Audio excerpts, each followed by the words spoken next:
پاکستان اور IMF کے درمیان تکنیکی مذاکرات مکمل ہو گئے ہیں۔ $7 ارب کے قرض پروگرام کے لیے پالیسی مذاکرات کا آغاز ہو گیا۔ وزیر خزانہ محمد اورنگزیب نے IMF کو ملک کی معاشی صورتحال سے آگاہ کیا اور معاشی اصلاحات کے ایجنڈے پر بریف کیا۔ مذاکرات کے بعد جائزہ مشن اپنی سفارشات IMF ایگزیکٹو بورڈ کو دے گا، جو اس ماہ کے آخر یا اپریل کے اول میں $1.1 ارب کی اگلی قسط جاری کرنے سے متعلق فیصلہ کرے گا۔ پاکستان اور IMF کے درمیان تکنیکی مذاکرات مکمل ہو گئے ہیں۔ $7 ارب کے قرض پروگرام کے لیے پالیسی مذاکرات کا آغاز ہو گیا۔ وزیر خزانہ محمد اورنگزیب نے IMF کو ملک کی معاشی صورتحال سے آگاہ کیا اور معاشی اصلاحات کے ایجنڈے پر بریف کیا۔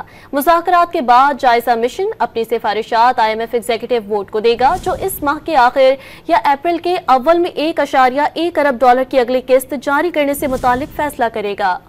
پاکستان اور IMF کے درمیان تکنیکی مذاکرات مکمل ہو گئے ہیں۔ $7 ارب کے قرض پروگرام کے لیے پالیسی مذاکرات کا آغاز ہو گیا۔ وزیر خزانہ محمد اورنگزیب نے IMF کو ملک کی معاشی صورتحال سے آگاہ کیا اور معاشی اصلاحات کے ایجنڈے پر بریف کیا۔